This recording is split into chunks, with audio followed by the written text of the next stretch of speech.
What's up, everyone? Go Can here. We're gonna be doing a reaction to raw media on why I hate BreadTubers. So a lot of people don't know what BreadTuber is. It's like a left-leaning space on YouTube. It's almost like the Parkers community on Twitch. If you don't know what the Parkers community is, I made a reaction to one of his videos on the Parkers community. But it's almost like the same space, but it's like in like one's on YouTube or one's on Twitch. But we're gonna be watching this one on YouTube on Braid YouTubers because like Braid YouTubers are like the worst. They are so left leaning. I can't stand them. But he going to list like a lot of his reasons why. I only watched like a little bit of it. I didn't watch like this much. I only watched like 30 seconds of it. I already agree with him on the first one. But let's get into this. And like, subscribe to the channel and subscribe to Rob Mia as well.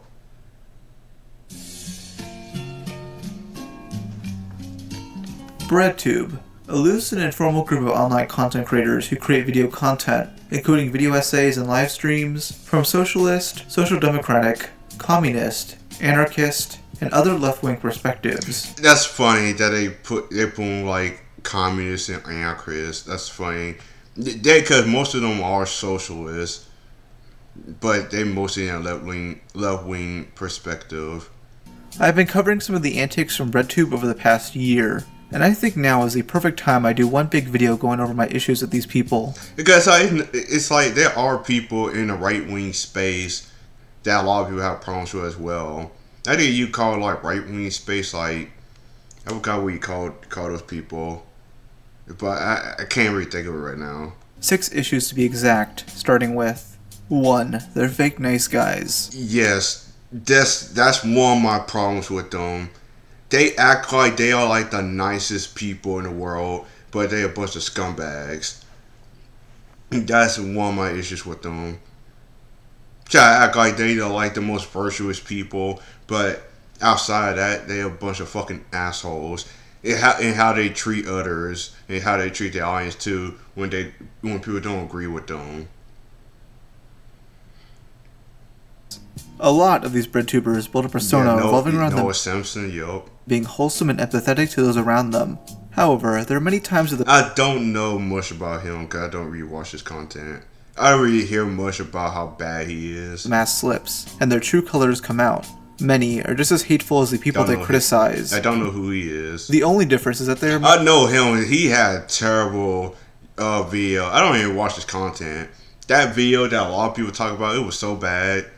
much less self-aware and act two-faced. Because he was going after Wendigoon. I don't really know much about Wendigoon, but he went after him for no reason whatsoever. This also makes them morally inconsistent, which will be a common theme throughout this video. Yeah, because they're a bunch of hypocrites. The most widespread example of I forgot what his name is. I seen like a couple of his videos when I was reacting to other people's content about him. Because they do watch his content. And this dude is a dumbass. Let's just say it like that. this is how these creators align themselves with the body positivity movement. Yet at every opportune moment, they'll make fun of someone. I know him. I watched like a couple of his videos.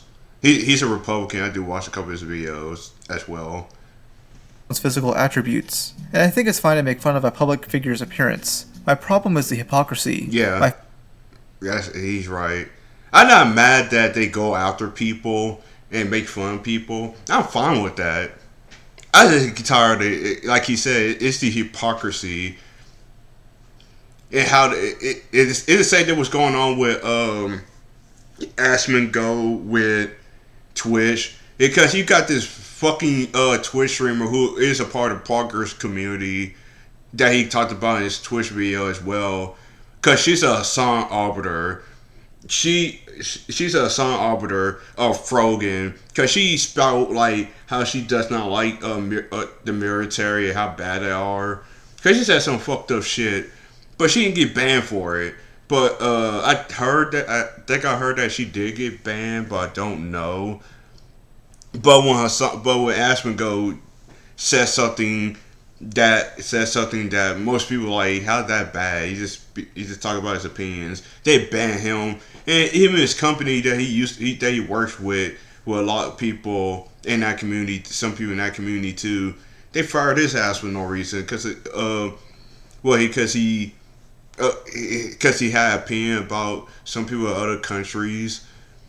It's like, come on now. I'm not mad that they are saying it. Like he said, it's the hypocrisy of how they just trying. It's just the hypocrisy that a lot of people can't stand with these people. My favorite case of this is with Jake Doolittle, who's made numerous videos on this I don't know who Jake Doolittle is. topic. He spends half of his Fatspo video criticizing a 16. He looks like the other. He looks like the other dude. He looks like him. Girl who's made numerous videos on this topic. He spends half of his Fatspo video criticizing a 16-year-old girl with an eating disorder for saying mean things about fat people. He could have literally picked anybody else, but okay. He then made a video on Orange Peanut, a troll YouTuber who's made numerous videos goofing on fat acceptance TikTokers. This video from Jake ruffles some feathers, because many of his criticism of Peanut is just him making fun of his appearance and his stutter. Like, I understand that this guy is accepting of his, I don't know, armpit bruises. I agree. Maybe he could tell us how... I do have a stutter as well. Because I do, like, stop my words. Because some things I do try to think about and be like... Try to think about and be like... Try to come up with... I don't want to try to come up with stuff because I don't re-edit my videos and everything like everybody else do. It's just me being pretty honest about what I have to say. Sometimes it's hard to come up with words. Let's just say it like that. Like you got something to say because you got stuff in your mind, but you can't express that. You know, like videos and stuff. It's just how I am. He's so confident in his small build. What's it like being 5'1"? Yes, they do. I've went through a bulk and a cut cycle. When I was bulking, I got very big because I ate a lot. And when Why do you say yes they do like that? yes, they do. Yes, they do. Yes, they do. I went through a bulk and a cut. You know, making fun of my speech isn't very woke of you. It's not very politically. You know what he sounds like a little bit? He sounds like Craner. Cause Craner got a stutter. I think I don't really have a stutter, but it's like he got like, you know, Craner, the Minecraft guy on YouTube. He got a little bit like Craner stutter, but I think Craner's from a different country. I think. Correct. This is the exact same thing that Nick is Not Green did. He made fun of my stutter. I don't know why, but all these people who preach like acceptance, political correctness, wokeness. Yes, because they do this. Cause they act like that, but then when people don't, like he said, when people don't agree with him and stuff, here they come attacking people. Y'all can't be doing this. Like, come on now. They do the same things at the end of the day. It's just they only do it when it benefits them and they know their audience is going to like it. Everybody is a piece of shit at the end of the day. It's just a matter of how. As Peanut just said, Nick is Not Green did the same thing, while also discussing body positivity and acceptance. I'm not forcing women to talk about anything, and as far as boobs go, we like boobs. We don't talk about them for 3 hours straight. Both of these guys will get ratioed in the comments, because their more normal fans hate it when they do this crap. Though Jake turned off the comments and edited out part of the video that made him look. I love how he added the comment. He turned the comments off. That's funny. Cause when they get backlash, you see this on Twitter too from these people as well. When they get backlash, here they come, turn out the comment section and trying to private their account and private their tweets. Cause they do this. They're a bunch of cowards. I can't stand how they get a bunch of backlash and here they come try to comment, try to turn off comments and stuff. It's so bullshit. Now when people are calling you out for your shit, here you come trying to hide shit. It's like, it doesn't make sense to me. Bad. That being the weird consent comment. There's a possibility that you can't do certain things, like bench an unconsenting girl, right, Orange Peanut? Huh? What? You want to repeat that one for me, Jake? We went from nice, lighthearted roasts about appearances and background and content to all of a sudden you're accusing me of not caring about consent of girls? What the fuck is wrong with you? No, genuinely. I think we all know that men should consent to women. If we want to do something with women, women have to consent. It's like it's not that really hard. There's that mask slip. Another prominent individual you'll see in this video as Ethan is online. Ethan, yeah, that dude looked like Ethan.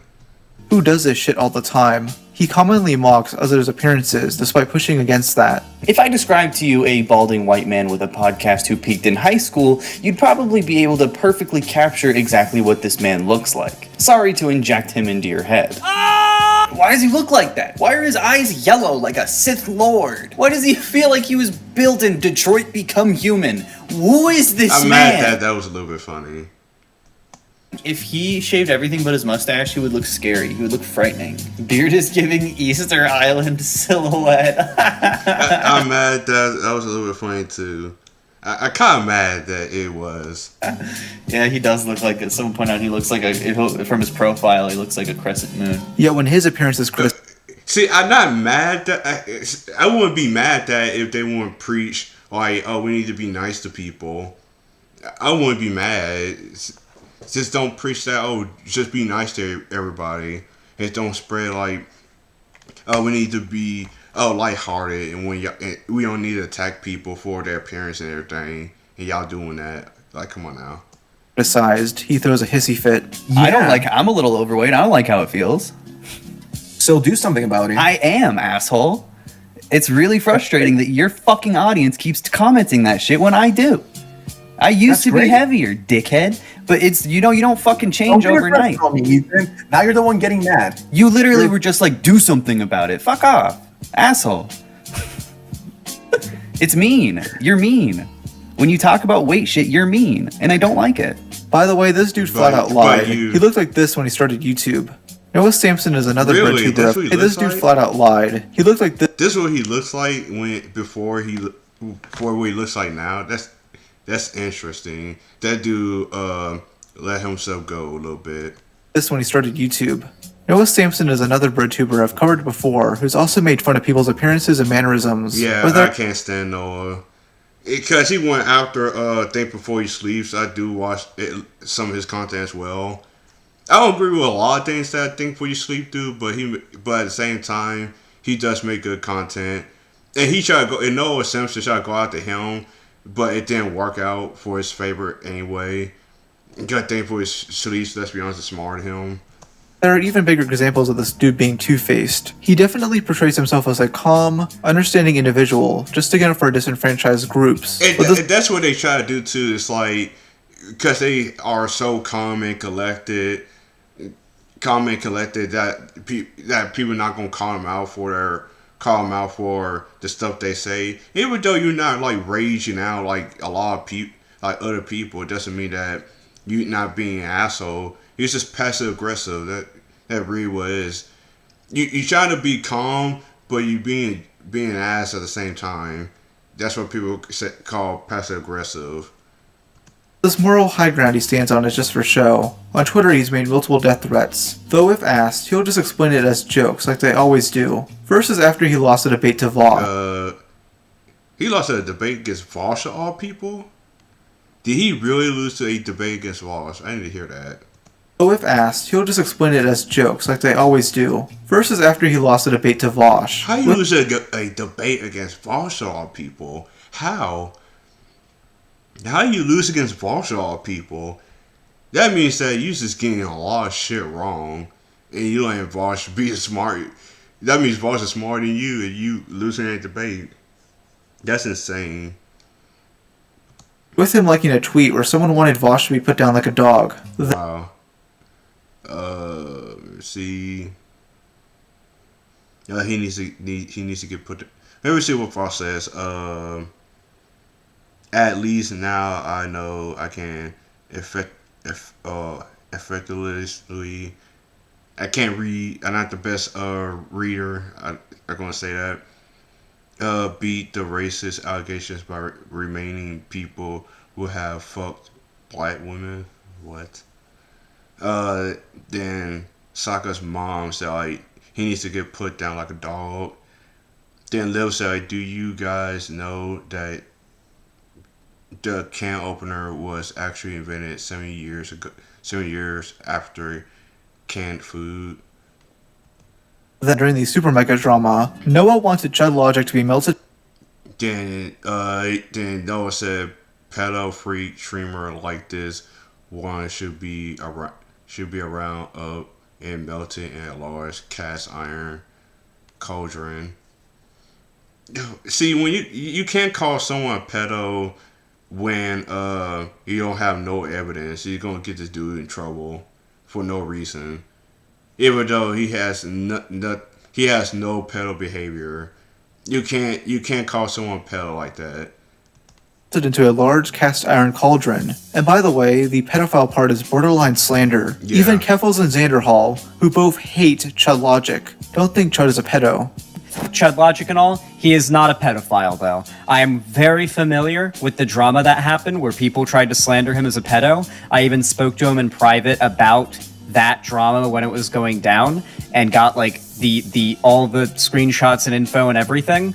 He's not a pedo. Here's where I'll make a correction. At least I give them credit for it because they are part of this Bread YouTube space as well. Last time I talked about Noah, I stated that this tweet was what got him banned from Twitter. But what really got him banned was this tweet describing how he killed Elon Musk. This is the same guy making videos of this. Did he really try to threat to kill Elon Musk?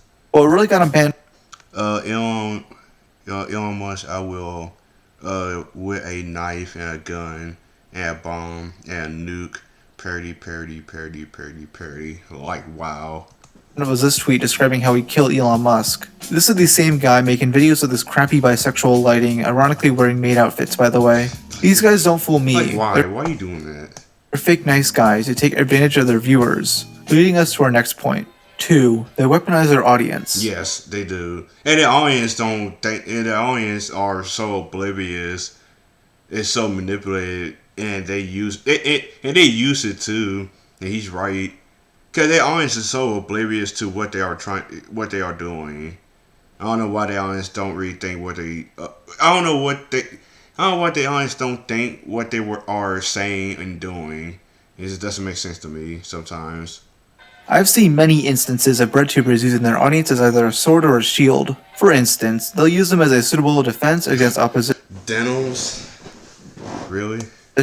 Or to attack and harass those they deem irredeemable. My favorite example of the former is definitely the Balenciaga scandal, which I went over more in detail in my Denims video. Basically, this fashion company posted some sus marketing. Oh, I remember the Balenciaga thing where Balenciaga was showing this little girl, and a lot of people got upset with them.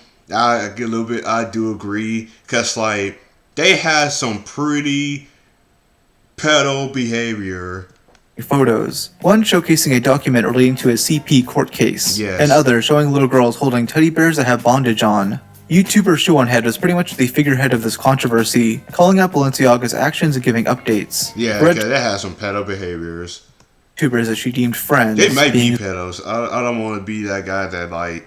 I don't really know that much about it, but I heard about it when people was talking about it. Xander Hall, Demon Mama, and Denims called her out for this with very bizarre reasonings. They all tried downplaying the controversy, while at the same time... Even though she was calling them out for like CP stuff and pedo stuff, but they went after her and tried to defend it. It's like, come on now. I'm insisting it would negatively affect the LGBTQ community. How? This had nothing to do with...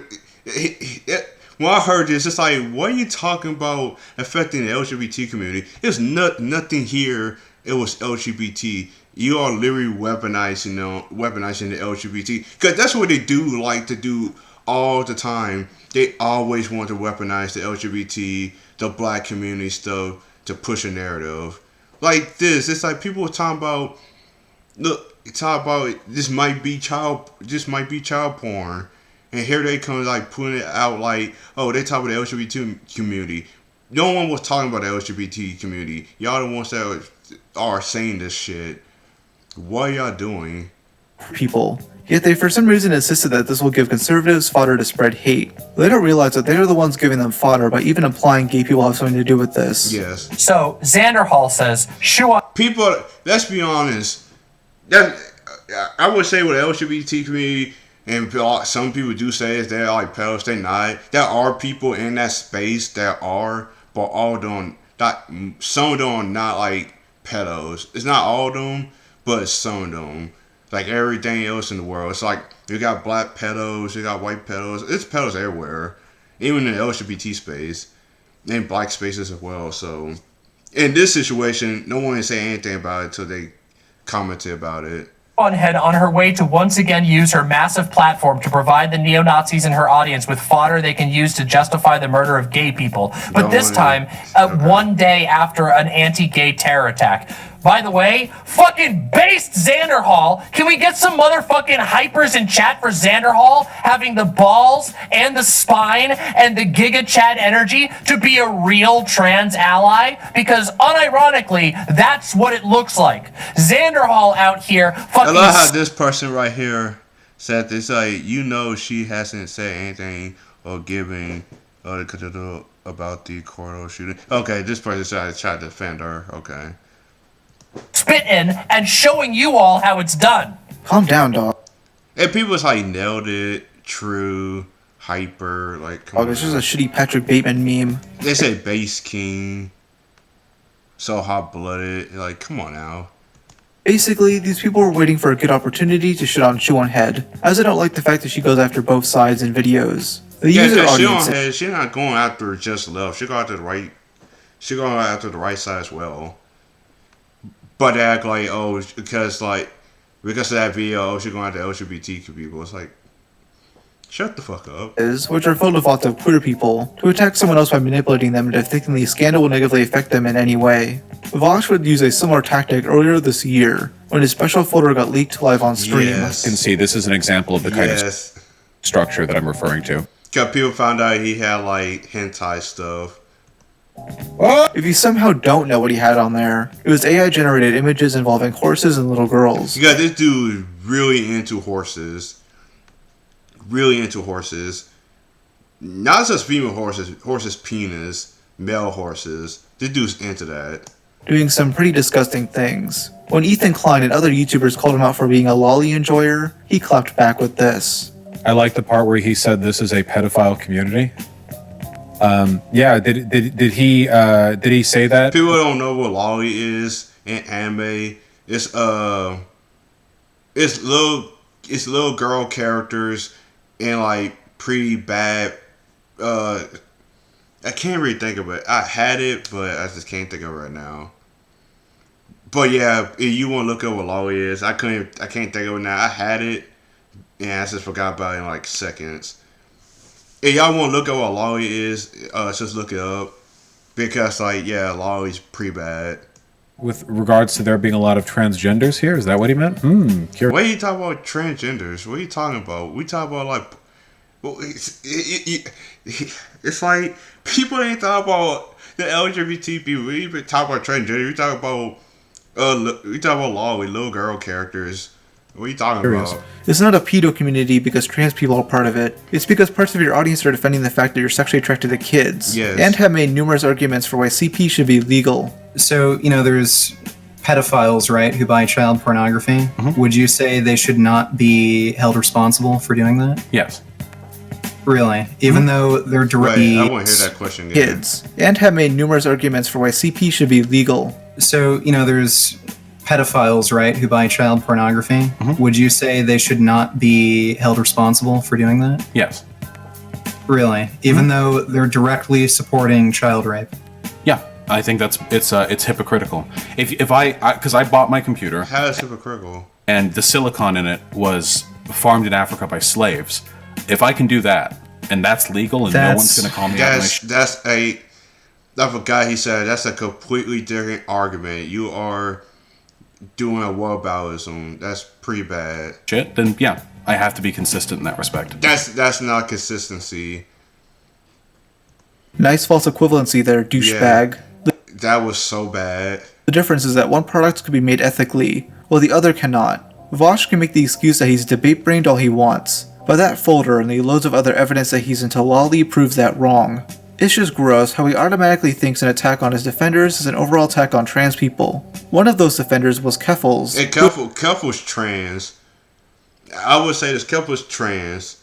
And not really into trans people. I don't hate them, I'm just not into that stuff. Same thing with the LGBT stuff. it doesn't mean I hate you.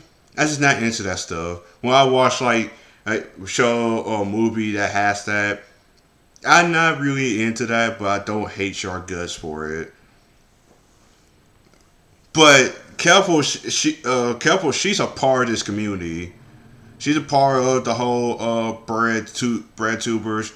Has so many controversies and on YouTube for a very long time, and people have been calling her out for years. Yes, I am going to use her pronouns. I don't like pronouns either, but I'm going to be a little bit nice today. My opinion is way worse than Vosh. It would take too long to cover all the awful things she's done, so I'll summarize it as this. She kept changing the story about her doxing, lied about which website doxed her for more clout, raised $100,000 for a supposed legal case, and then wasted the money on vacation and streaming gear, knew about the grooming that went on in her Discord server, admitted to grooming minors, and promoted a site that sells homemade drugs to minors that has a lolly on the packaging. When Mudahar released his video showcasing the evidence for all of this, Keffels used the ultimate trump card, transphobia. She spread this because he calling you out? Because like Moore calling you out. Listen, I don't agree with everything that Moore says too, because Moore says some things that I don't agree with. But this situation, I do agree with Moore. It's not transphobic calling you out. To her audience, stating that Muda used the wrong pronouns in the announcement tweet, and that the art in the thumbnail was transphobic. These claims are retarded as all hell, but Keffels' diehard fans believed it, and started going after Muda. Yeah, because they don't watch his videos, and they want to always thank people. Because that's the problem with their audience too. The problem with these people's audience, they don't really look at the context at all. They just want to believe. They really want to think they're the people they watch are like the nicest people in the world. They don't make mistakes, even though they do. They have so many controversies. They even made up stupid shit all the time. I don't want to say all the time, but most of the time. Sometimes, yes. Sometimes call out the people that you watch. There's nothing wrong calling out people that you watch. I like Asmongold, but there have been times where I don't agree with Asmongold. I had to call him out. I don't call him out on like Twitch though, because it's pretty small. But there have been times where he just says some stupid things too, like a lot of YouTubers that I like that I don't agree with. It's nothing wrong calling them out for their behaviors, but they got way too many defenders that go on to shield for them. Theories are how his wife is some sort of fascist right-winger. Late last year, Jake Doolittle released a hit piece of sorts on Ethan Klein, basically accusing him of faking a health scare for money. In reality, Ethan did legit think he had lupus, and was very open about it on stream. Jake did this under the guise I'm not a big fan of Ethan either. I'm not a big fan of Ethan, but like, there have been times when I had to agree with Ethan and some stuff as well. Who have chronic illnesses like himself. If he made things personal like that, he knew his audience would be more willing to go after Ethan and ruin his career in some way. This didn't end up happening, which I'll bring up later. But basically, Jake was once again using his Lyme disease to benefit himself financially. He also has a non-profit that sells branded merch. What the website doesn't tell you is that 90% of the profits from his overpriced junk goes to him. Only 10% goes to people in need. Jake had only admitted to this at the end of a few videos. Also, if you feel like it, you can donate to the Never Stop Fund. 10% of all profits from the clothing brand go into the fund, so either way, you're helping people out. I don't really know much about this, so... If you're selling merch on a non-profit, you probably shouldn't be taking profits from it. Kinda scummy, dude. It's more clear now on the website, but still. $65. Sorry about that. What the fuck? For a t-shirt?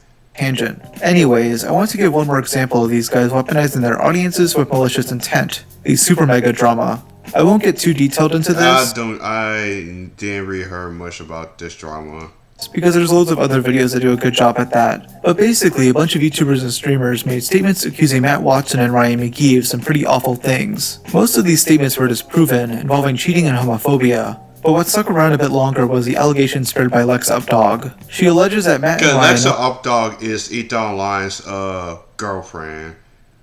Knowingly covered up her sexual assault by a channel artist, yet they showed evidence of her wanting to keep it private. Many of her other claims are also disproven, but Lex, her pal Nick is not green, and her boyfriend, Ethan is online, stayed stubborn. Throughout this drama, they pretty much used the topic of SA to motivate their audience to cancel Super Mega, even holding a live stream on Ethan's second channel to celebrate. This was pretty gross behavior, especially when Matt and Ryan's late friend Daniel was brought up. Lex alleged that the two would make jokes about his passing, which they denied. Even if they did, who cares? They're allowed to make jokes about their trauma. I mean, Ryan was the one who found his body. The person making these claims never knew Daniel. They definitely were not a part of the group that experienced the trauma of losing him. And I think, honestly, it is disrespectful to bring him up as a weapon. I felt like he was just brought into the situation for drama's sake. I'm going to skip this part because, like, if people know about most of this drama, y'all can keep watching it. But this part, I don't know much about it. I just don't want to sit here and just be like, yeah. But yeah, I would say it's pretty bad what they trying to do is fucked up. That they try to screw his. Their friends just die. Here they come try to attack the guy. You see that on Twitter a lot when like a famous person or someone dies, and here they come shit on them. It's like it's not good things. It makes y'all look bad. But I'm gonna skip all this. If people know about the situation, I am gonna put his video description below. But I'm just gonna skip this whole part. But I would skip a little bit of it, but we're gonna keep continuing it. The comments had to be turned off. Only Nick would apologize for this, and Ethan and Lex would remain adamant that all of their allegations are true. For someone who holds people super responsible for what they say, you truly are a hypocrite, Ethan. And as a creator, spreading this kind of parasocial rhetoric and allowing it to be okay on your channel is not only irresponsible, but it's probably going to bite you in the ass one day. But this isn't the only tactic these guys use to attack their opponents. They also love labeling you in the ass one day. But this isn't Candace Owens, Ben Shapiro, Tim Pool, Matt Walsh, Steven Crowder, Jordan Peterson. Dang it, I forgot his name. Yeah, Tucker Carlson right there. I got his names right there. I don't know the two in the bottom. I don't really watch all their I don't really watch their content. Tim Pool, I watch a little bit. Isn't the only tactic these guys use to attack their opponents. They also love labeling them as full-blown extremists. 3. They dehumanize their opponents. Yes, they do this a lot. They do this a lot. They love to dehumanize their opponent. They love to dehumanize people. What that means that they love calling people fascist, transphobic, homophobic. They love doing that when it's not going their way. BreadTube, being filled with many on the far left, view those of opposing viewpoints as inherently bad. Even those who most one consider on the far left view those of opposing viewpoints as inherently bad. Even those who most one consider right-wing. Even the occasional... Yeah, they do. They go after people that they go after people that are not right-wing either. Most people, some people are like in the middle, or like libertarians, or even people on their side that are Democrats and liberals. That's them. They'll go after them because like when if they disagree with them or say something they don't like, they try to attack them by dehumanizing them, by calling them a lot of this shit. They do this a lot. I'm not saying that the right don't do this. I'm not that dumb and be like, oh, the right doesn't do anything wrong. They do too. What I'm saying is that we see it a lot with them, and they trying to act like they are not the problem here. Because you see this in the mainstream media too, in news. They act like their side is not like the worst thing. Their side not doing all this stuff, not doing all these things, and they love to dehumanize the Republican Party the most, and Trump and them by calling them fascists. Say things like, "Oh, he's like Hitler," and everything else. It's not helping y'all cases. It's just making y'all look bad, trying to fuck them over because you don't like what they do. Elfing personalities get called Nazis from time to time. They do this due to an "you're either with us or against us" mentality, trying to draw a line between their side and everyone. It's tribalistic behavior. It's the same thing in it's the same thing in wrestling. I was a wrestling fan. I couldn't stand. The only reason why I love wrestling, especially watching wrestling now, I'm tired of the fan base. I'm tired of it. The fan base cannot handle people that do not agree with them and say that both sides of wrestling is not good. But this I will say this: if you are like a WWE fan and you just like you could dislike both sides. You could dislike WWE and AEW. I don't really like both. I don't really watch both no more, like I used to. Because this is what they say: if you do not like AEW, they call you a WWE bot, and you like if you hate WWE, they'll call you AEW like shield. It's so stupid because it's just tribalistic behavior. No one don't want to be in a tribe. And if people just tired of it now. It's with the tribalistic behavior. Wrestling always been this way for a long time with the tribalistic behavior. They did this with WCW, WWE before, but it's pretty bad now because wrestling is in a steep decline, and both sides Both sides just cannot see, especially in wrestling in general, just cannot see that wrestling is just pretty much in decline. And no one's watching wrestling no more. But we're gonna get back to the video. This instead alienates people and makes them more radical. Tipster, we've seen a lot of stupid shit Tipster says. Which is not a good thing on either side of the political spectrum. I first brought this topic up in my Noah Sampson video, as he loves to label his opponents as incels, red pillars, reactionaries, or fascists. Yes. Red pill. This is what they say with the other side, with the Republicans. You got the other side they call red pills. The issue I have with this is that he doesn't properly define these terms, as he kind of throws them around all willy-nilly. I mean, there's this one video where he shows a cringy workout motivation video, and describes it as this. Like, I'm all for a little gym motivation, right? But why does it have to be a little bit fascist, you know? I don't know, it seems... How is fascist? That makes... See, they always call things that should not be called stuff like that. Why are you calling something fascist? It makes no sense. Are they a part of the Nazi party or like something they agree with North Korea? That makes no sense. It's not great. What does showing fat people as lazy have to do with fascism? Yes. You can criticize that video without making it so political like that. Another BreadTuber who unnecessarily used the term fascist is Big Joel, who made a video titled "Conservative Comedy Destroyed My Life." In this video, he reviews the Nostalgia Critic video on the 1982 Pink Floyd film The Wall. It's a pretty bad video, and I went over why in my worst YouTuber song list, but Joel's criticism of it is incredibly questionable. I mean, Doug himself is not political, and neither is this video really. Joel alludes to Doug being a liberal centrist, but then calls him reactionary as he dives into a contentious scene. The scene being parodied alludes to fascism, while the parody itself is a pretty pretentious message about cancel culture, but it wasn't intended to spread any sort of political messaging. This doesn't stop Joel from saying, I haven't watched it, so I ain't watched what they call it, Channel Awesomeness? This. Doug looks at a film about a Nazi who screams about murdering Jews and says, "That guy's just like me. I'm gonna make a whole song about how much I love that guy." And that's not funny, at least not on purpose. It's sad. Again, criticize the shitty video all you want, but you lost me when you tried to string together a political message out of it. Other BreadTubers use similar tactics to create sort of a scapegoat for the opposition, in order to discuss the criticism. During the Super Mega drama, Nick would refer to his haters as Reddit debate dorks. The first time was indirectly in a separate video. Today I'm wearing my scary shirt to make me look a lot more scary. There's too many Reddit debate bro dorks. I know how you said that, but you look like one. On this website trying to come I'm not a debater. If people want to debate me, I'll be shit at it. I would say that. I'm not the best person at doing conversations.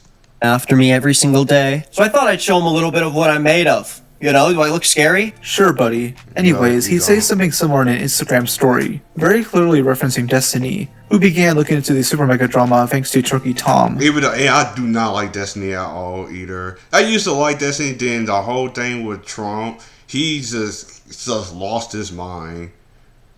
Then he debates other people. He just keep losing debates because a lot of people don't agree with him like that. Then we come to In Praise of Shadows, who I'll call Zane for the rest of the video. Surprised I really haven't discussed or talked about him on the I'm glad that you talking about this guy, In Praise of Shadows.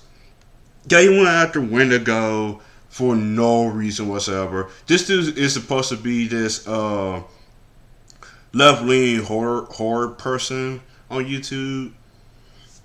Because that's what he does. He's a horror fanatic, but he mostly does his channel on like political stuff on horror movies, mainly love movies. Channel yet, though to be fair, a lot of channels did. I did archive the original video, so you're welcome. Basically, this dude makes horror movie videos and made a really bad review of The Hills Have Eyes, where he compares the cannibals to American minorities. Even though that's so stupid, when I heard that, I was like, that's so stupid. You are comparing minorities to cannibals. Cannibals are killing, eating people. How are you comparing eating people to minorities? That makes no sense. That's a bad defense.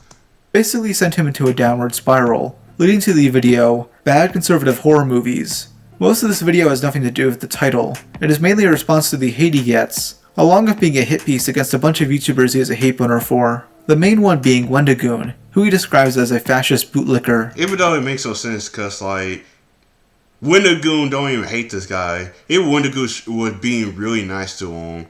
If you watch, like, Wendigoon's video when he talked to, I forgot who he talked to. He talked to a YouTuber about it. He's like, he don't want people to attack him or nothing.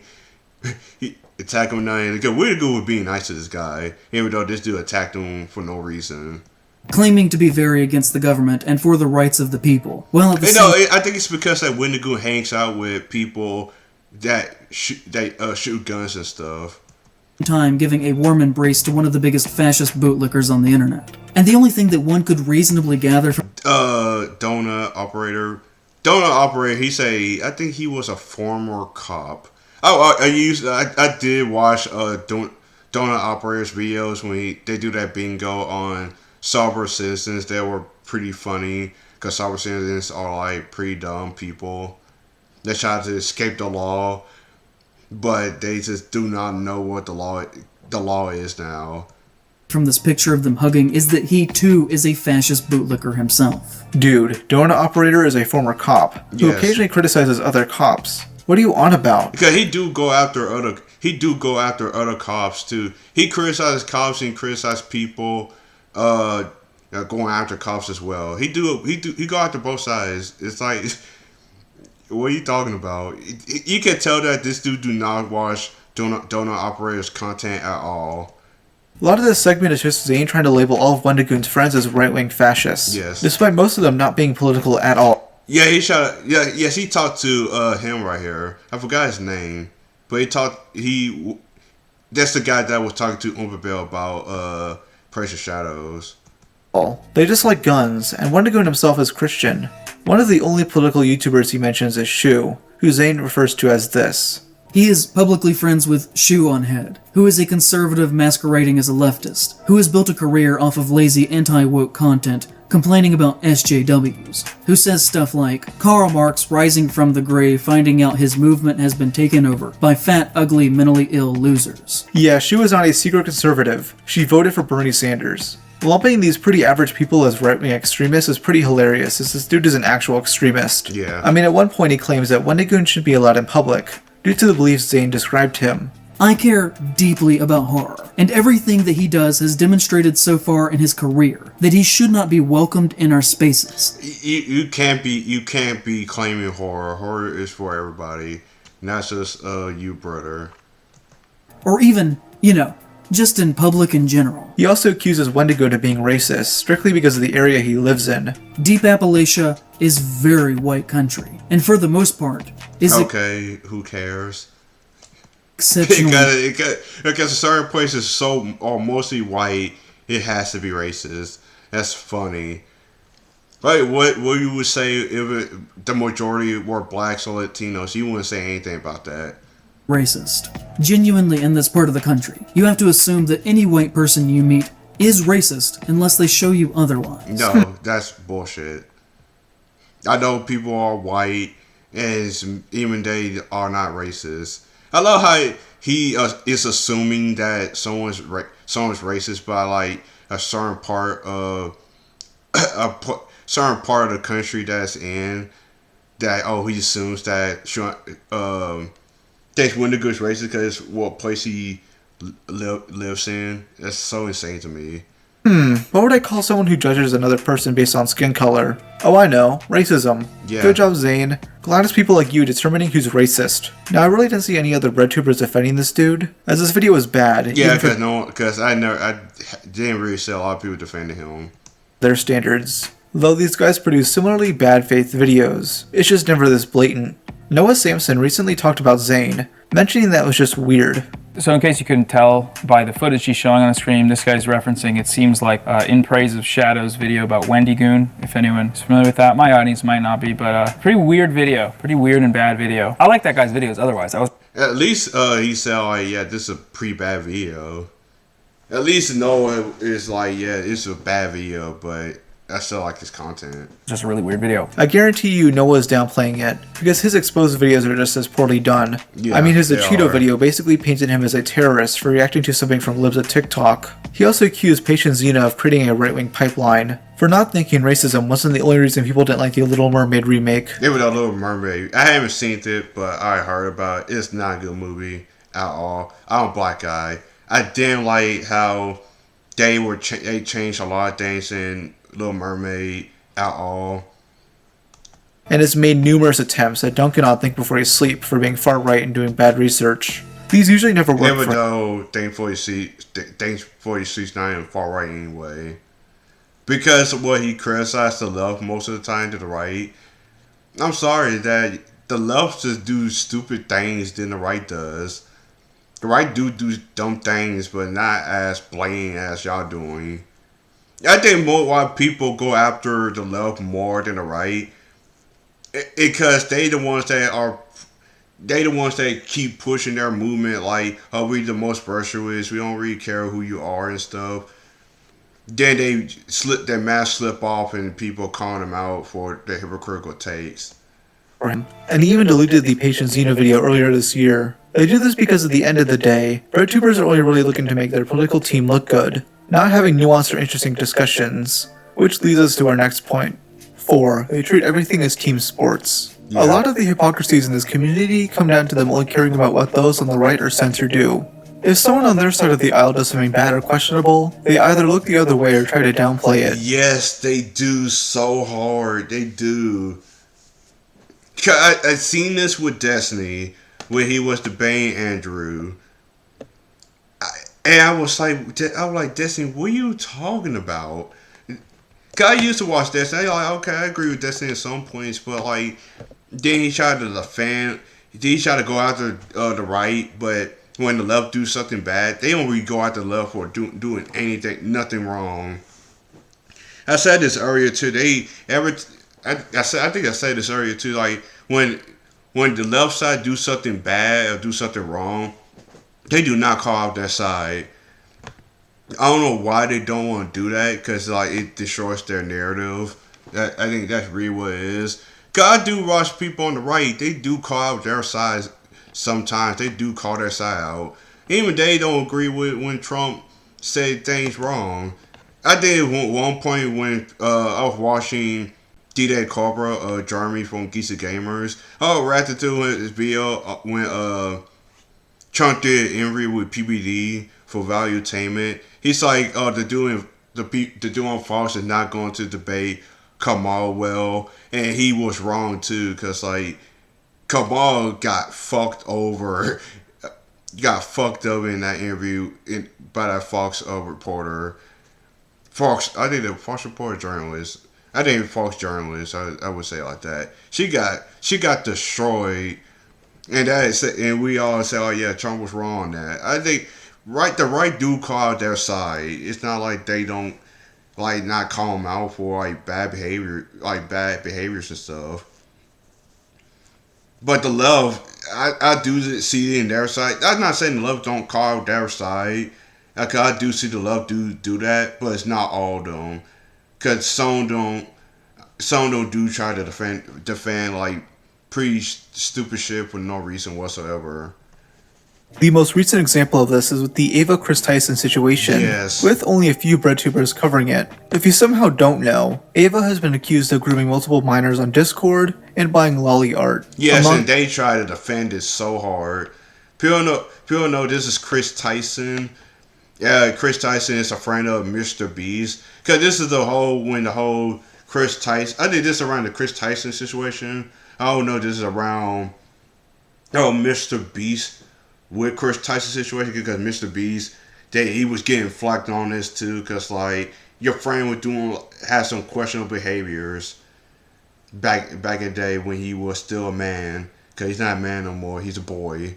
Among other things. While covering it on stream, Ethan is on that was a little bit transport right there, but I don't care. Line decided to downplay it all by saying Ava was just posting some edgy tweets 7 years ago, and that people change. He gets pressed for seemingly defending Ava and having some level of bias.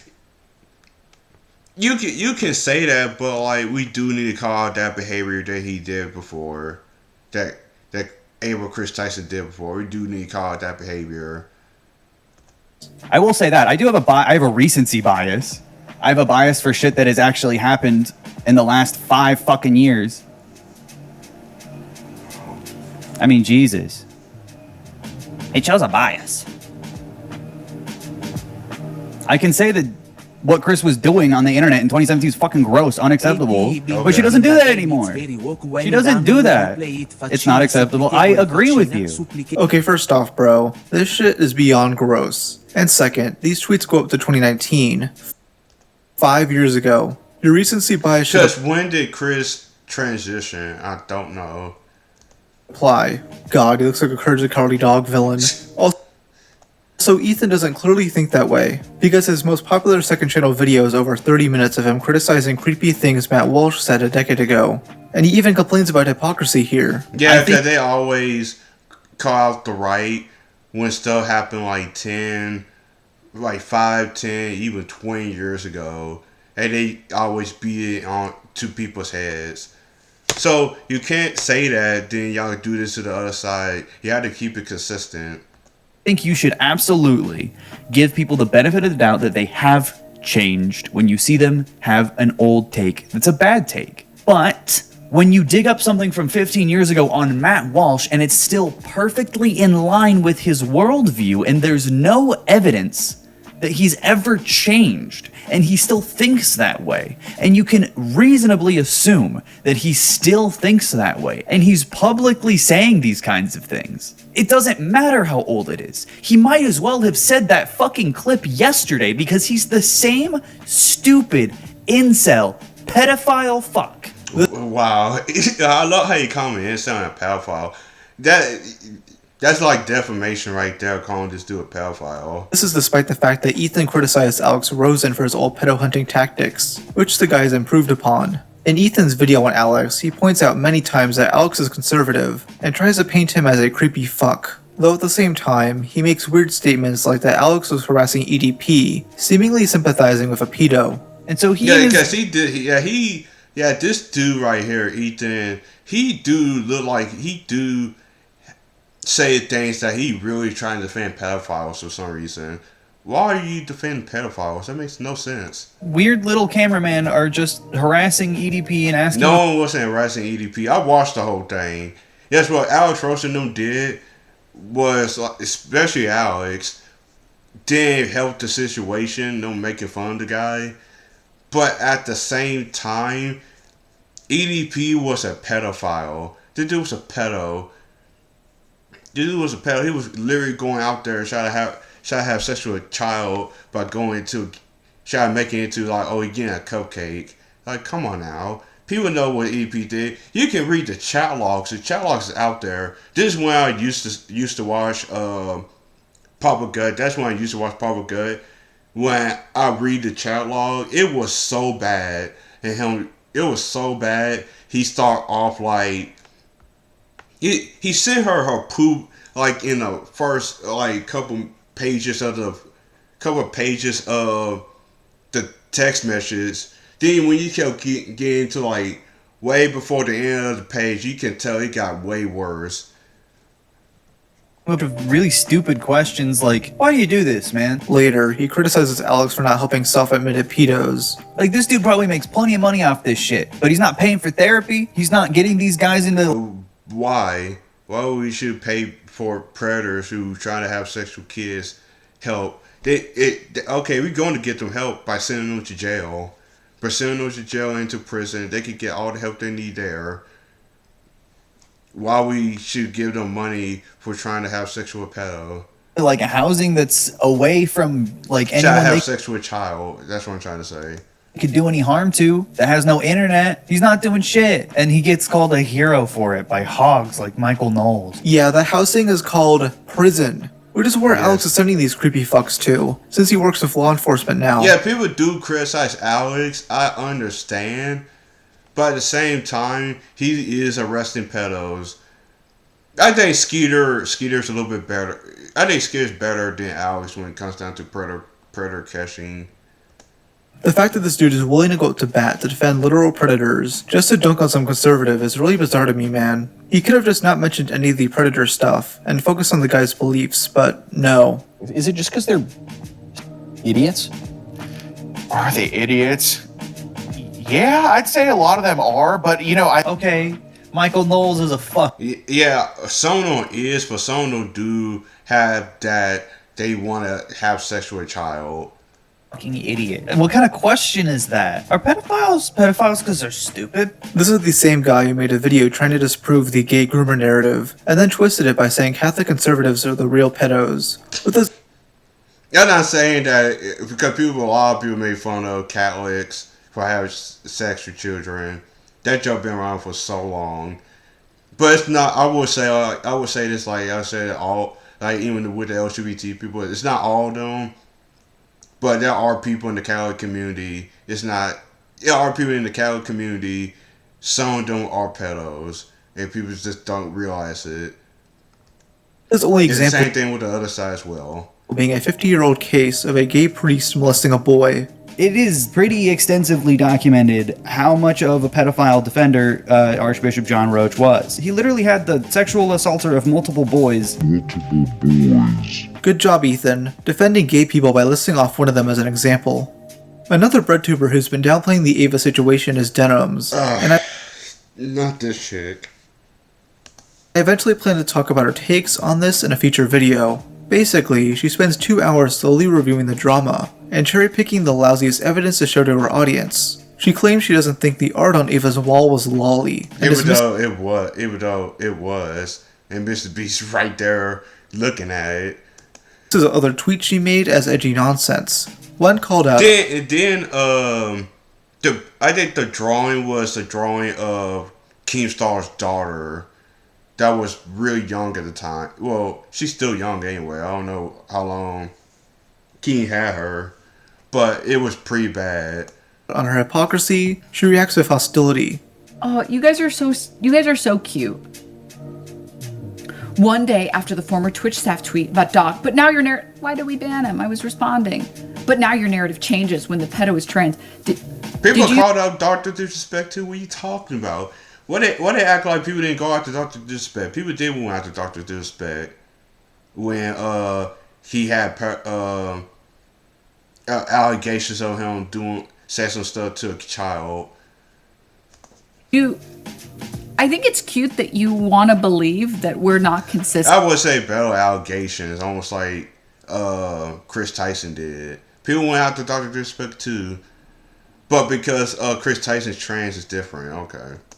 But we are. It's you guys that aren't consistent. We are consistent. Buying a poster from this weird pedo Nazi artist is fucking creepy and strange. I also think a 33-year-old man trying to meet up with a minor is creepy and insane. But it's cute that you want to believe that we're not consistent on our positions. She's referring to the Dr. Disrespect situation, which many compare this to for obvious reasons. Yes. Denims doesn't think this is as bad, despite there being way more evidence against Ava. Yeah, you can compare Ava and Dr. Disrespect situations. Is Ava Chris Tyson going to say that? Because I'm pretty mean about it. Ava Chris, he had more shit than Dr. Disrespect did. Chris, I think Dr. Disrespect didn't really have a lot of evidence on him with the text message because they still never shown the text messages. They still never shown the text messages, both either side. the dude who was calling out Dr. Disrespect for it, Doc's not doing it, Twitch not doing it. So you still don't know who you do believe, even though Dr. Disrespect did a little bit admitted it. But we need to see the text messages. But we have a lot of shit on Chris Tyson, people who had a lot of shit in his Discord, say some pretty bad shit. Statements, Danimus was quick to make multiple tweets calling him out. Yet with Ava, she's pretty silent and is quick to question the accusers. This is another instance where I feel like it's very bizarre that people are comparing the Dr. Disrespect. Because the only reason why she's doing this is because, like, she's a liberal. She's not going to call out people in her side. We all know that. Like you said, this is team sport. She's not going to call out her side.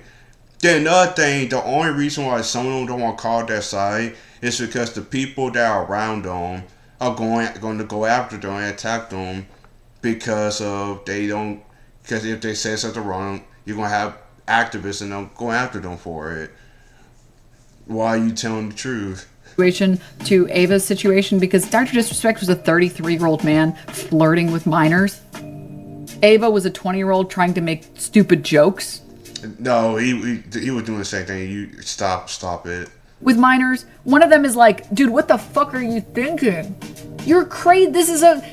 You're trying to commit a felony. And the other one is like, oh my God, you are cringe. You are beyond cringe. Casey Tron, Denham's friend, has also been downplaying this despite how aggressive she's been with the doc. This hypocrisy extends to those on the opposing side. Yeah, because let's be honest, the other side did the same thing too.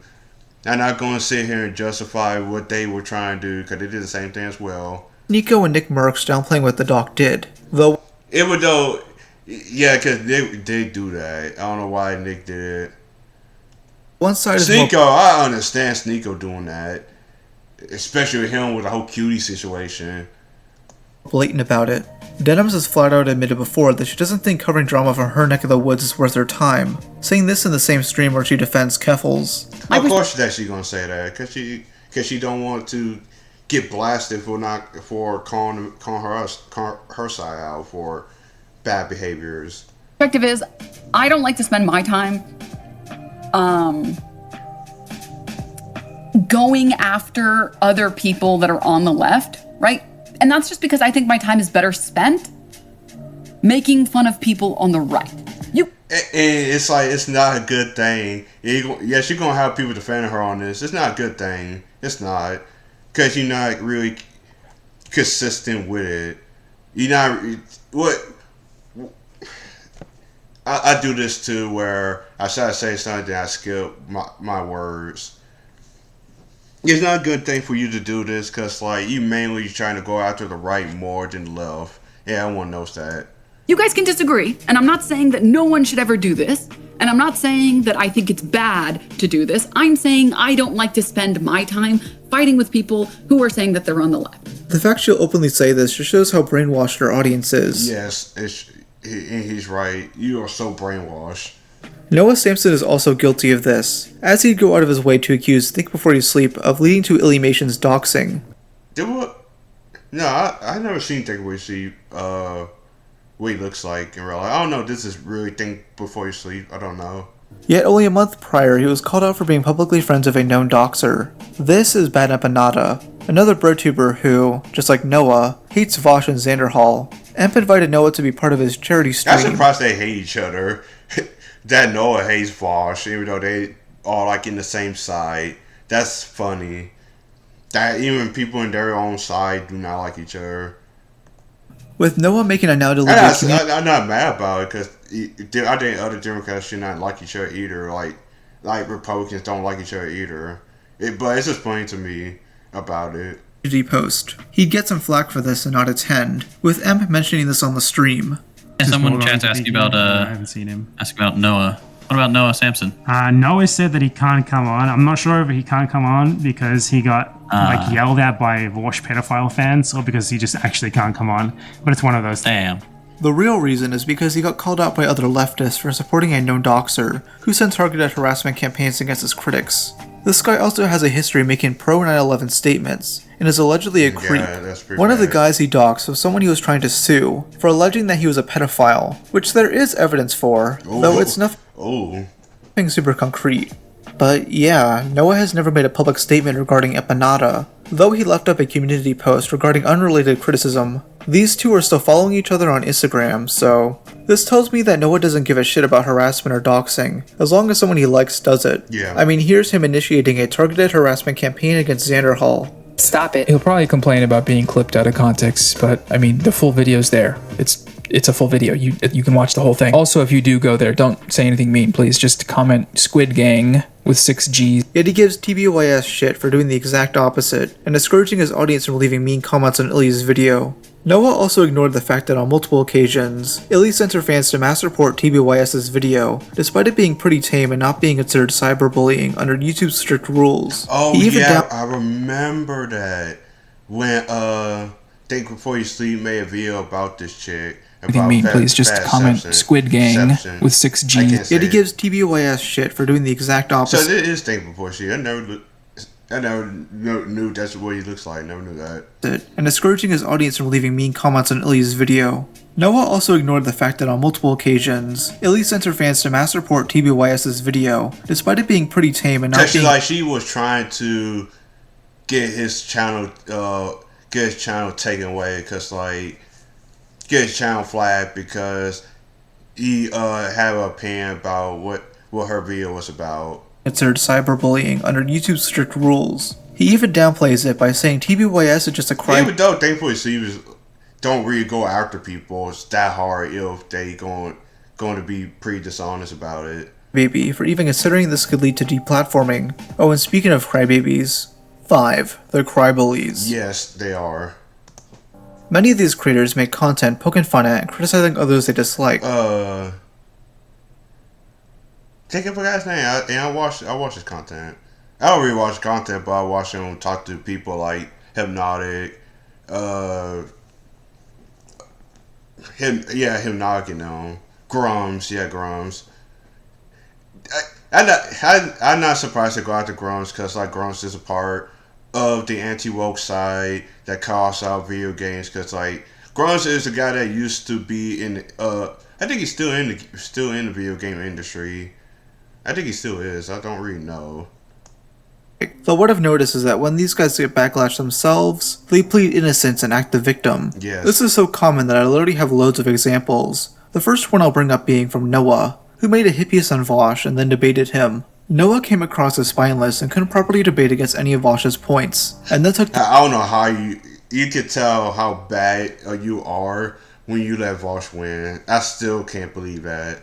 The video down. He then put the video back up once the hate died down. I kind of get it, because Vosh actually do debate other people. So I do get that Vosh have more experience debating than Noah does.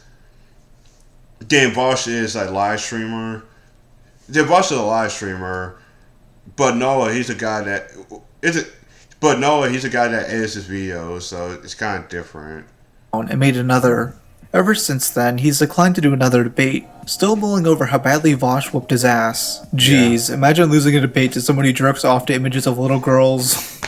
Now, with Jake Doolittle, he'd get loads of backlash on his H3 video, making an Instagram story after Ethan teased a new podcast episode. He'd use death threats to bait sympathy, as if every big YouTuber doesn't get them.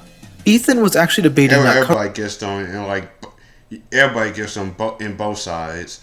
You could be right, left, or even in between. Or you don't even talk about political stuff. People get death threats all the time. It's just usual stuff on YouTube.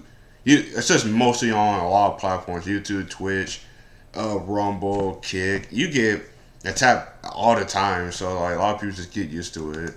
Covering Jake's video, but Jake still kept the video up until an hour into the podcast. Oh, he just privated it. Well, it's too late, bro.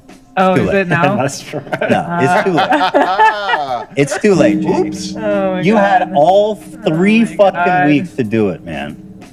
He's watching, I'm assuming. Yeah, probably. Jake, you had 3 weeks, and every comment on the video was like, this is a bad take. Social media, this is a bad take. nobody was down with it. And it took him until now, for some reason, when I'm here. I'm not surprised that he privated when Ethan was watching it. I think he was watching Ethan talk about it. These are randomly just privated. I think Ethan was watching his video. That's funny. That it's just randomly just it got privated now when Actually, he refreshed the page. Defending myself, like, bro, you have a public video up with like 125,000 views, and people that aren't familiar with me and my show can take away a really nasty impression of me. So of course I have every single right. Then let's be honest, H3, I don't really like H3 either, but I don't really shit on the guy. Cause I don't really watch H3 content like that. But dang, that's a loss of my train of thought. Come here and respond, and I the took fact it that down, you okay? just took it down now is not going to save. I think I wanted to say that if you're going to go after someone, at least keep the video up to let him respond. But you didn't do that because you're a coward. Give you, brother. You might as well just bring it back up. Public that shit. I recommend you watch this segment. It's 3 hours of Ethan satisfyingly destroying Jake. It took Jake over a week to make an apology, where he gives no context and says a bunch of cliche gobbledygook. My intention was to stand up for a specific group of people, but instead I came across as an asshole. I didn't consider how my words would affect others, and for that I'm very sorry. I've also come to realize that I don't believe you. No amount of They always do this when they get attacked. I don't want to say get attacked, but get called out for bad behaviors. They try to apologize, and no one believes you. You've been doing this for a long time. Explanation can undo the impact of that video. And so for the discomfort or hurt that it caused, I also apologize. He'd take his original down, though I managed to archive it on my second channel. He then placed a copyright takedown request, which he did have the right to do, though it's obvious he did this because he wanted the drama that he started to go away. When he took his apology video down a month ago, the same thing happened. Though when he placed the takedown request, I noticed that he put it back up. Yes, this guy was going to quietly take it down, though when I caught it, he decided to undo that. What a coward, man. Yeah, he is. These guys always make the lousiest apologies, where they try to BreadTubers explaining why they're innocent victims after making a slanderous hit piece. take responsibility for as little as possible, until that gets them more hate.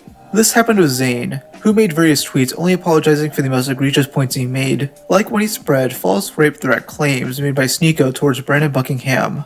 He is friends with Brandon Buckingham, a gun YouTuber who has been accused of threatening rape. Though he's stuck by many of the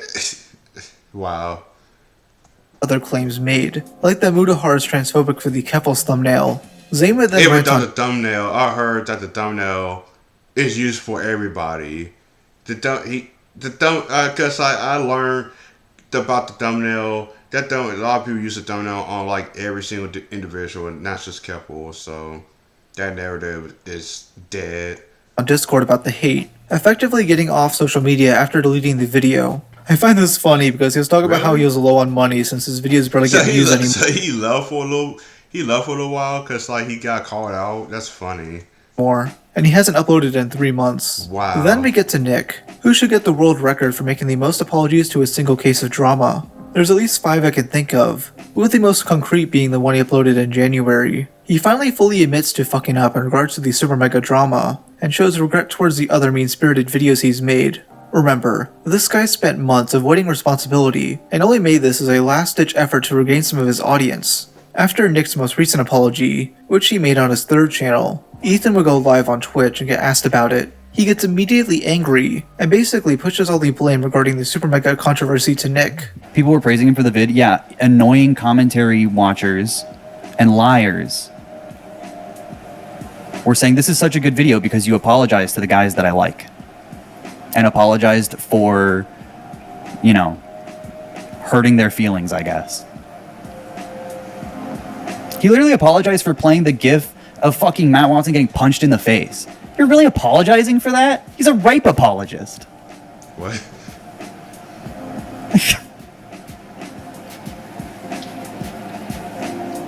Play it 10 times, 100 times.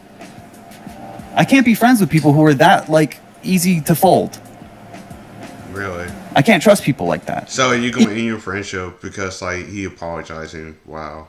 Ethan, that's you. Dude, remember the Alex Rosen video? When you got shit for that, you made a Twitter thread basically victimizing yourself and whining about people jokingly calling you a pedo. Yet you have a history of loosely calling others pedos. They think that I'm mature enough to have a 9-year-old daughter. And be a pedophile too, because you look like a pedophile. So Ethan is just as spineless as Nick, but he has more of a fake tough guy persona, as seen anytime he DMs a creator he doesn't like. Oh, Sister to Society. I ain't watched this video in a while. Sister to Society. You make some good videos. About a week after that Nick stream, Ethan would go live again, with Lex this time, where they'd basically get rated by lyrics. I was watching this live and had a bit of fun trolling them myself. You and Vosh to date. What? Why would you say that? Ethan got like an OnlyFans girl. Because that girl that he's with is an OnlyFans chick. He's a pedophile. They basically get riled up at every little joke someone makes, acting as if they have the moral high ground while not realizing everyone is wasting their time. Still think you should watch the Big Bungie video on you? Would wipe the slate clean with this chat. That video has fucking revenge porn in it. It is a deranged, like, fucking delusion made by a 4chan basement dweller. I'm not watching that. You're sick in the head if you think there's fucking good critiques in it, and if you want to fucking make the points, repeat them. Regurgitate like you do all these dumbass questions. Wow, he just don't like it. I'm not mad that people don't like getting called out. A lot of people don't like being called out, but wow. Just don't respond. Why are you responding? That makes no sense. Based Bungie. My favorite YouTuber, Basie Bungie. It's so funny to see you see. Dude, you haven't made a single point. I hope you're proud of yourself. But you haven't. Yes, that's Lex's real laugh. She got that Kamala Harris hyena screech. Damn. Oh my god, yes! Cause Kamal got a terrible laugh. I don't really laugh a lot because I messed up too. And I'm going to get these done next month because I need to get these done before I turn 26. Got my dad's insurance. But I am going to get these 3 done soon. So stupid!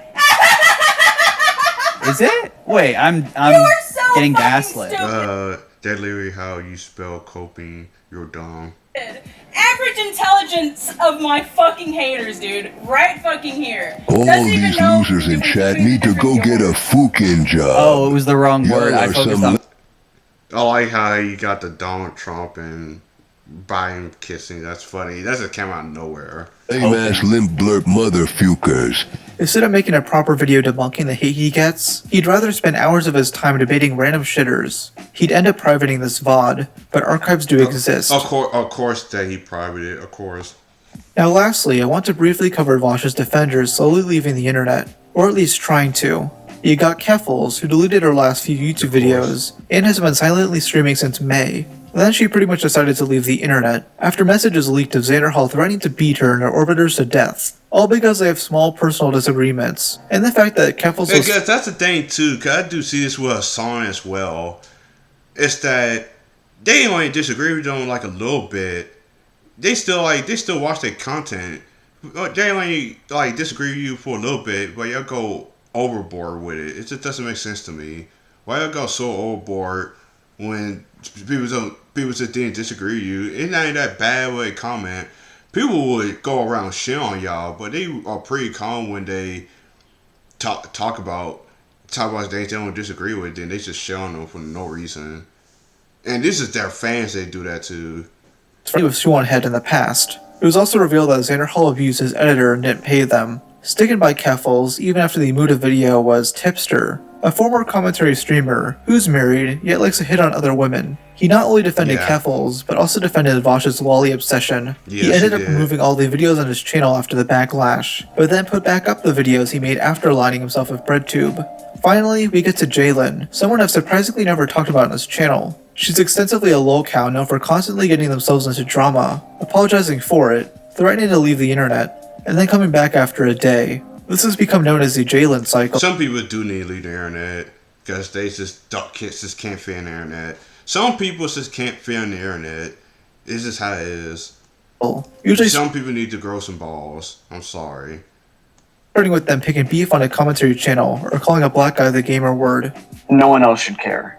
I find it just really funny that they say on Twitter, yeah, all transphobic people are pedophiles, and just being openly transphobic towards Ringo. I wouldn't say that. I wouldn't say all trans people are transphobic. Even though I'm not really into that stuff, even I wouldn't say that. I'm not that bad a person. That's not being transphobic. I can make 41% jokes. Also, Ringo's also literally making the same jokes. Like, what the fuck you talking about, nigga? Like, what the fuck? Are you retarded? Ooh. He did say the N word. He did say that. It got bleed because like Rob didn't want to get he don't want to get contest struck. That makes sense. But wow, he just blur out the N word. I can say the N word, but it's just times like I just not really into it. Not really into saying the N word. I find calling someone retard because most of these people are retards. But like, for me using the N word, I do use it. I do use it, but I don't use it a lot. I just don't use it like a lot of people that grew up mostly in the hood and everything. Cause I never grew up in the hood. But it doesn't mean that I didn't have a lot of things when I was young. Cause I didn't really have that much stuff when I was young. You're not black. You're not black, Jalen. You're not allowed to say that. You're not allowed to say that. Are you racist? I am black. Jesus. I am black. All hypocrites. Yet Jalen will have a problem with people making trans jokes. She recently defended Vosh and Keffels, though the straw that finally broke the camel's back was her downplaying the Ava Tyson situation, which finally got her to leave the internet and rename her channel to Inactive. Many BreadTubers rely on flimsy arguments that can easily be debunked, and when they do get debunked, they throw a hissy fit about it and act innocent. If you're going to shit talk on the internet, be ready for others to shit talk you. But many of these guys have no backbone and can't even take jokes. Yeah, they can't.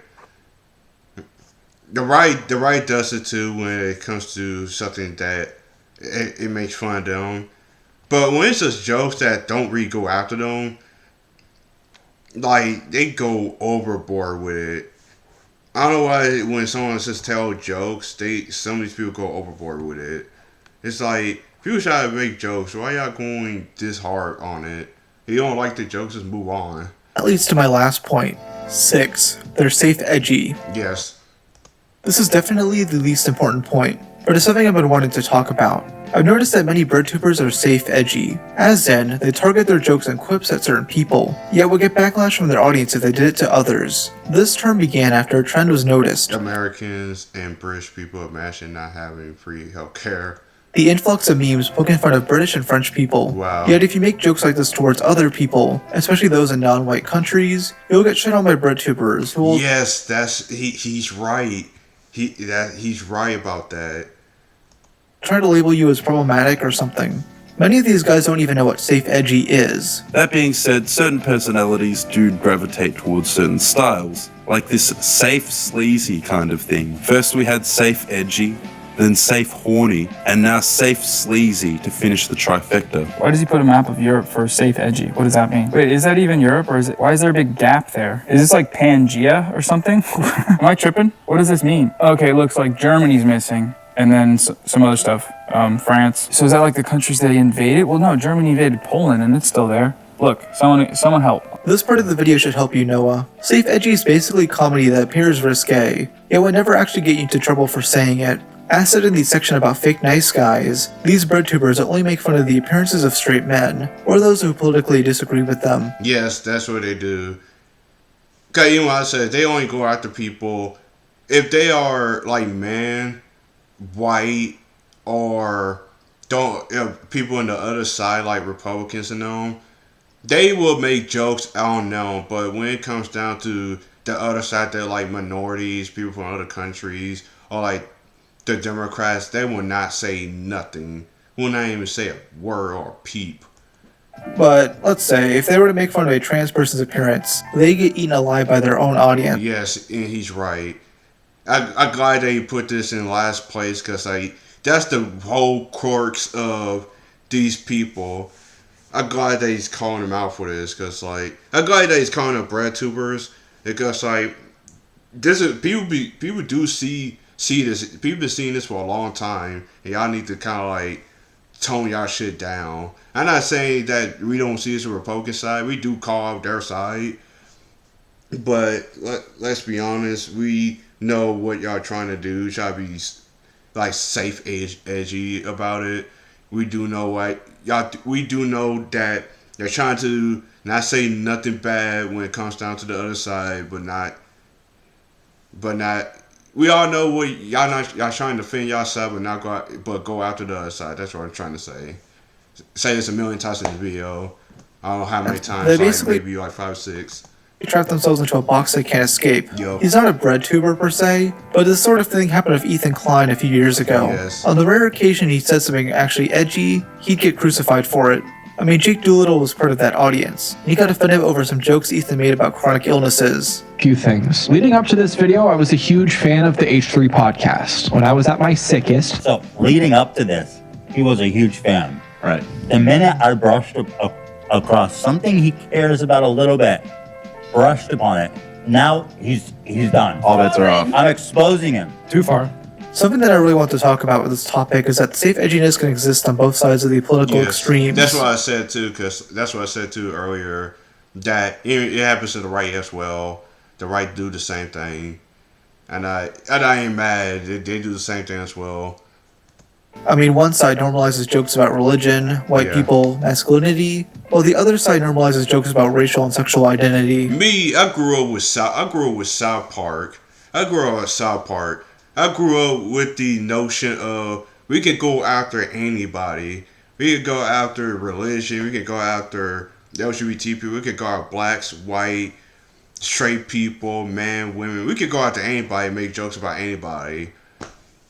The problem is nowadays, because you can tell that when it hit 2016, maybe 2014, 2016, you could tell like on both sides, the shift of just making fun of ourselves just changed. No one just can't make fun of nobody, because like one side gonna get upset about the other one would do the same thing as well. Like I'm fine with calling out both sides and making fun of both sides. I'm fine with that. It's just that one side gonna get pissed, the other side gonna get pissed. It's like it's not that big of a deal. Like some people need to calm down about like dumb shit like this. Losing side will get offended by the other's jokes, yet will make equally edgy material relating to what they deem socially acceptable. I think you should make jokes about any of this, Yes. as long as it's a joke. You can't be talking about why America deserves 9/11 unironically and present that as a joke, because there's no punchline. Yeah, you can't really make fun of 9/11, but we can't make fun of the other side. Even though I would not even make fun of the other side when bad things happen to them. The same thing with what happened in 9/11. I'm from America. 9/11 was a terrible thing that happened to us. America deserved 9/11. I can't disavow facts, man. And it's so disappointing that you have people in America that's just accepting that. It's just like, yeah, I'm fine with what happened in 9/11 because they deserve it. Like, come on now. You don't want... It's just... Because like, I'm mostly in the middle. I'm mostly like independent. But I would say I mostly have conservative values. I would say it like that. I do have conservative values. That's why I a little bit agree with some. That's why I agree with most stuff on the conservative side, but I do agree with a little bit stuff in the liberal side a little bit. It comes down to certain stuff. 'Cause I do see both sides when it comes down to arguments. It's just that I just don't agree with most of the things, some of the stuff that y'all saying. Back then, I think I was young when like a lot of people were young. They were mostly Democrats. Then people got older. They became more right wing. Cause most black men, especially nowadays, that are going to the conservative side. This is how it is now. I can't disavow reality. That's not how that works, bro. Like, Even ironically, it's not funny because there's nothing else to the joke. That's why Shane Dawson's old comedy isn't funny. There's nothing to the joke besides doing something edgy. Even ignoring the safe edgy problem, I still won't find these guys funny. Much of their humor comes from them being snarky or passive aggressive, Yes. which only works if you're likable. That's really what it is. Their comedy's not really good because they're more passive aggressive about it. If you've been paying attention to this video, you'll notice that these guys are the opposite of likable. They seem pretentious and all-knowing, never being able to make fun of themselves and have self-awareness. I mean, at the slightest joke at their expense, they get furious. I call myself out a lot. That even I call myself I have problems and everything. I make fun of myself too. There's nothing wrong with that. You can make fun of yourself and anything, and people make fun of you, and people call you out or say something really bad. You would not care because like you need to have this skin when it comes down to being these platforms, because a lot of people gonna call you a lot of things, a lot of shitty things, a lot of bad things, but sometimes you need to go through the barriers of it. That's what I'm trying to say. Here's Nick, making multiple different tweets, raging over the most tame TikTok comment in existence. Though there is one BreadTuber I do find funny, Ryan Beard. I don't know who Ryan Beard is. I mentioned Ryan Beard at the end there because for the past 8 months, I've noticed this fair criticism of many of the other BreadTubers in this video. Now, I'm not a big fan of Ryan. In fact, I disagree with a few of his takes. Though at the end of the day... I remember the iDub situation. iDubs, I don't know what the fuck going on with that dude. He changed a lot. He's in that Parkers community on Twitch now. He hangs out with Hassan of all people. I'm a big fan of Ryan. In fact, I disagree with a few of his takes. Though at the end of the day, I agree with Char. I do agree with Charles' take when he was talking about iDubbbz. I don't agree with everything that Charlie says. I really don't, even though I like Charlie. But at the same time, it's like Charlie do have some good arguments. Happen. Not everyone is going to have the same thought process as you. I think the bad thing Charlie did that I disagree with was when he debated Sneeko. It was so bad for Charlie. I'm not saying it was bad for both guys. I already knew Sneeko everything, so I already knew what he going to be fucking saying. But what Charlie was doing is like, come on now.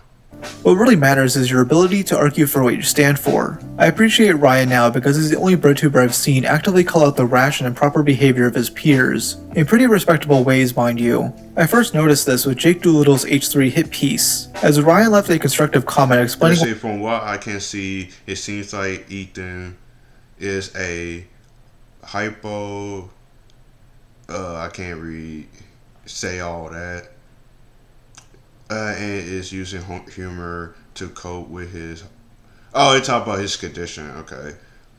I also suffer from it. Oh, he got the same thing like Ethan does. I don't really make fun of Ethan's condition because like that's pretty shitty. I don't know why people make fun of Ethan's like condition. You don't have to like the guy, but don't make fun of the guy's condition. Like, come on now.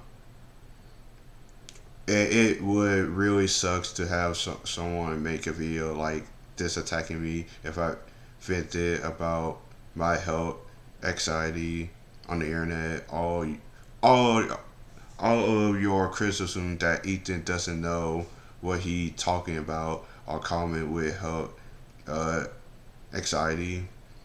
You spend hours soaring the internet for possible diagnosis. I misspelled that, said that, and come to irrational conclusions about your health. That's why health anxiety is classified as a mental disorder. Audio was bad. Jake, being a pouty child. I'm not gonna read all this. I am gonna pause it so you can read all this. Lead to this comment and many others. Ryan would also call out Noah Samson for working a bad empanada, seeing him as a bad look. Then he'd criticize Keffels for trying to accuse Muda of being transphobic. When Gokunaru was discussing Zane's Wendigoon video, Ryan would show up in chat and rightfully criticize the guy, strangely agreeing with a Cheeto, which I don't see Ryan's... I don't see Ryan here. I thought could never happen. See, this is the goated nature of a Gokunaru stream. We can have Ryan Beard and a Cheeto in the same fucking stream chat. Do you understand? I don't really see a Cheeto. I don't really see a Cheeto in Ryan. How? I do watch a Cheeto's video sometimes. Universal this little experience is. It's like a cultural exchange, bro. During Ethan's live stream meltdown, Ryan would chat on Lyric's stream. Yo, what is this alliance? Is this Mr. Beard? Dude, it's Ryan Beard. Ethan needs to log off. He's clearly spiraling, but doesn't. What happened? Wait, did something happen to Ryan? Is this the real Ryan Beard? Yeah, he calling y'all out. That's what he should. That's the problem with them is that y'all don't call each other out for bad behavior. I think people would like y'all more if y'all call each other out for like bad behavior and try to fix y'all stuff. I think BreadTubers can be decently good if they stop with all this bullshit that they are doing that we've been watching this whole video about. Stop with all this. Stop being assholes on the internet. Stop with this whole tribalistic bullshit. Then we can be normal again. What happened to Ryan Beard since the last time I've seen him? Ethan needs to log off. He's clearly spiraling but doesn't realize it. Him and Lex suck though, so whatever. Did somebody hack his accounts? No. Or have I just completely been out of the loop on Mr. Beard? Mr. Beard. Ryan Beard. I got someone said W. He said, damn, Ryan Beard, W. Lex sucked though, whatever. What happened? I thought this guy was completely on like the super mega train. Maybe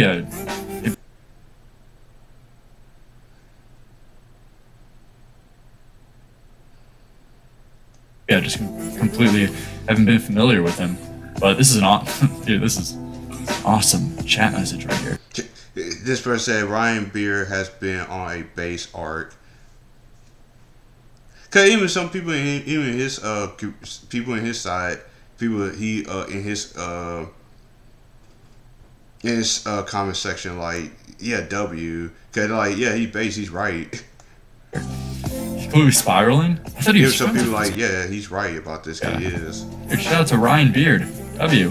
Him and Lex suck. Dude, let's fucking go. I'm not friends with Ethan anymore after he justified anti-Semitism and told me I was victim blaming when I got mad at Lex for lying about Nick is not green. Yeah. Dude, let's fucking go. Dude, Ryan Beard is fucking. Oh, so he agreed with Ryan Beard. Okay. I think it was just me misconstruing. It's my fault. I apologize. And it's been because even I go to like that thing where I think that some people are like liberals and stuff. It's my fault. I'm sorry. He might be. I don't know. I do apologize. Games in the chat right now. I'm still just as much of a leftist, but Ethan makes other leftists look like freaks when he releases terrible videos, like the Alex Rosen one. So I'm still just a leftist, but yes, because Ryan's still a leftist. He's just calling out their side. No desire to associate with him, dude. Based Ryan Beard. Hey man, I'll see you later, Ryan Beard. Don't worry though, if Ethan calls you a pedo, that just means that he wants you to get free therapy. Lol. Alright, I need to stop. See you guys later. Have a good one, man. This is why I'm starting to like Ryan. Even if you disagree with something he said, this guy has, morals. He has morals that he stands by. I would say at least he called his side out. At least he would call him out. I would give him, even though I don't really know him much, so I can't really say much. I'm not gonna agree with him on a lot of things, cause like he's on the left, more like I'm in the middle, but a little bit have more conservative values. I do agree with a little bit more conservative, so I'm not gonna agree with a lot of things he says. But I will give him this. He at least would call his side out for bad behaviors, and that's a good thing. I can actually interact positively with those who differ from him. In other words, he's actually a mature adult. And honestly, not all BreadTubers are bad. Some of the others I failed to mention are just people I disagree with. You can criticize them for that, but they're not awful people. It's not like, I don't really see a lot of BreadTubers. It's just the ones that we've seen in this video are like the bad ones that we see a lot. That give like a lot of BreadTubers a really bad name. Like Ryan said, there are those like Ethan or couples that make them look bad. Yes. And the others on the side of the internet do a bad job at weeding them out. A lot of them are quiet on these topics, which only lets this madness continue for years to come. Yes, because like that's the thing is that you need to weed out the bad one, the really bad ones. I think BreadTubers can be I say BreadTubers can be pretty good. I say pretty decently good. I think BreadTubers can be good, and a lot of people can listen to their side. Even though that you don't have to agree with it, you can be like, okay, and kind of think about it. But you need to weed out like the bad fake ones, like the ones that are pretty disingenuous. That's what the ones that you need to kick out of your side. It's the same thing with the right too. It's a lot of people on that side it's some people on that side that y'all need to kick out of that side too, because they are not helping out either. Even though many of the individuals I discussed have had their reputations destroyed, they'll still try crawling back to regain relevance while acting like victims. They're just like the people they hate, spineless cowards that only care about their own reputation and the reputation of their political team, not realizing that they're doing harm to that team.